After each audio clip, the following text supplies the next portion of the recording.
Have you ever wondered why some people treat you differently as you get older, even when you feel fine?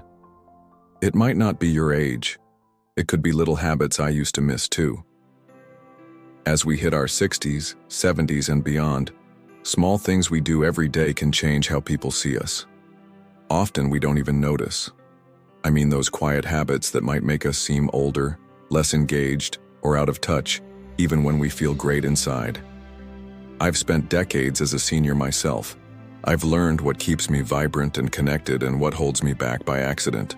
In this video, I'll share 10 habits I've seen in myself and others. People notice these, but they rarely say anything. These simple things can affect how folks treat you, how you carry yourself, and how young you feel. Stick with me. By the end, you'll have easy fixes to stay sharp, confident, and in control no matter your age. You'll wish you'd caught these sooner. Let's get started. Habit 1. Letting your voice fade away. Do you ever feel like people ask you to repeat yourself more than they used to? I have a friend named Mary. She's 72 and full of energy. She loves chatting with her grandkids. But a while back, she noticed they'd lean in closer or just nod along. She wasn't sure they heard her. Turns out she'd started mumbling a bit. Her voice had gotten softer over time. It creeps up as we age. Maybe it's weaker breath or just habit. When your voice fades, people might think you're less confident or tired, even if you're not. Here's the fix. Practice speaking from your chest, not your throat. Stand tall and let your words carry. Mary tried this at home. Suddenly, her family stopped asking, "What?" all the time. It's a small tweak. It makes you sound and feel more present. Habit 2. Sticking to the same old routine. Are you still doing things the same way you did 20 years ago? My neighbor Jim is 68 and sharp as a tack, but he'd eat the same breakfast, wear the same sweater, and watch the same shows every day. His kids joked he was stuck in the 90s. He didn't think much of it. Then he realized they'd stopped asking him for advice. They figured he wasn't keeping up. Routines are cozy, but when they're too rigid, people might see you as disconnected or set in your ways. It's not about chasing fads. Just mix it up a bit. Jim swapped oatmeal for yogurt one day. He picked a new show and tried a brighter shirt. His kids noticed right away. He seemed more with it. They started chatting with him more.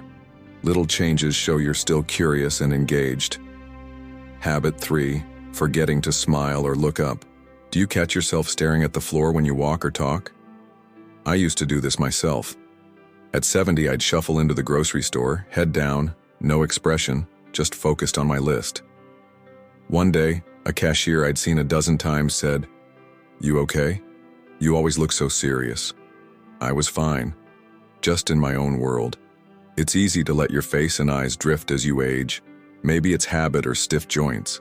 But if you don't smile or make eye contact, folks might think you're grumpy or frail, even if you're not.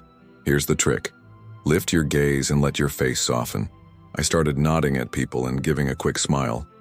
It's not much, but suddenly cashiers, neighbors, and even my doctor seemed friendlier. It's a signal you're still in the game. Habit 4. Moving slower than you need to. Do you take your time getting up or walking even when you don't have to? My cousin Ed is 66.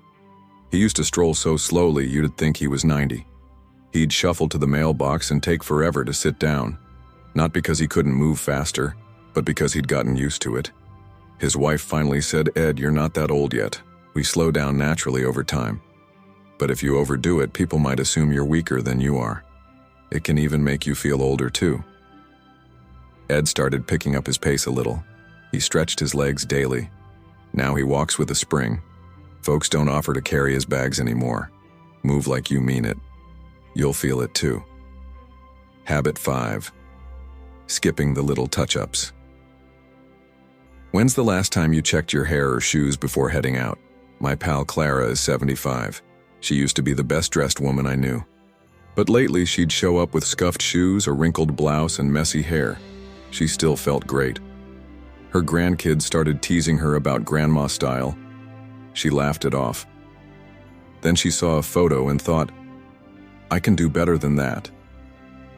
It's not vanity. Tiny details like neat hair or clean shoes tell people you're still paying attention. When they slip, you might look more worn out than you feel. Clara started brushing her hair and polishing her shoes. She picked ironed clothes. It took 5 minutes. She says she feels 10 years younger. Her family agrees. It's the little stuff that keeps you polished. Habit 6. Over-relying on old stories. Do you find yourself telling the same tales from decades ago over and over?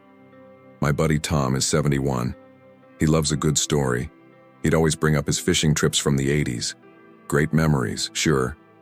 But one day at a family dinner, his daughter said, "Dad, anything new happened lately?" He realized he'd been leaning on the past so much. People stopped asking about his present. It's natural to cherish old times.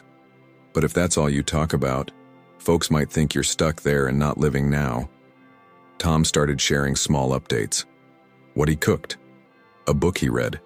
Suddenly, conversations lit up. Mix in a little today with your yesterday.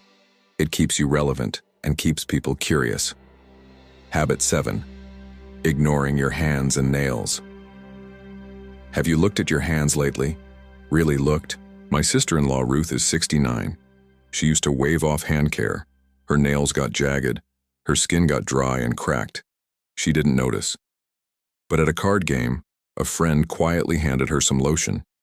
She realized people had been staring at her rough hands for months. Hands show age fast. If they're neglected, it can make you seem older or less put together than you are. Ruth started clipping her nails. She used a cheap hand cream daily. It's simple. Now her hands look lively again. She feels it too. Smooth hands say you're still tending to yourself. Habit 8. Tuning out new tech. Do you brush off smartphones or gadgets as too complicated? I knew a guy named Henry. He's 73. He'd scoff at anything digital. I don't need that, he'd say. But when his grandkids stopped calling because he wouldn't text, he felt left out. They weren't wrong. He'd made himself harder to reach. Avoiding tech can make you seem out of step. It cuts you off from easy connection. Henry learned to send a text, just the basics. Now he's in the loop with his family. You don't need to master it all. One small step keeps you linked in. Habit 9. Letting clutter pile up. Is your kitchen table covered in papers or your porch a little messy? My friend Louise is 67. She had a house full of stacks, old mail, knickknacks, you name it. She didn't mind. But her neighbors started calling her place the junk spot. She didn't see it until a visitor tripped over a box. Clutter creeps up with age. It can make you look disorganized or stuck, even if you're not. Louise cleared one spot. The table. She felt lighter instantly. People stopped whispering too. A tidy space says you're still in charge. Habit 10. Skipping water all day. How often do you sip water? Not coffee or tea, but plain water? I used to be terrible at this. At 70, I'd go hours without a glass. My daughter kept saying, "Mom, you look so tired." I wasn't, just dry as a bone. One day I felt foggy. I realized I hadn't drunk water since breakfast. As we age, we don't feel thirst as much. Dehydration makes you look and feel drained. I started keeping a bottle nearby. I sipped all day. My skin perked up. My energy too. People notice when you glow a little. It's that easy. There you go. 10 habits that might be quietly aging you, and simple ways to flip them around. These are just a start. If you found this helpful, I've got another video for you. It's on mistakes that make eggs harmful to your health. Great for us seniors with creaky joints. Check it out here. Before you head off, drop a comment. Which of these hit home for you? I love hearing your thoughts. If this gave you a boost, I'd be so grateful if you'd like and subscribe. I'm here to keep sharing what works for us. Let's stay sharp together. See you next time.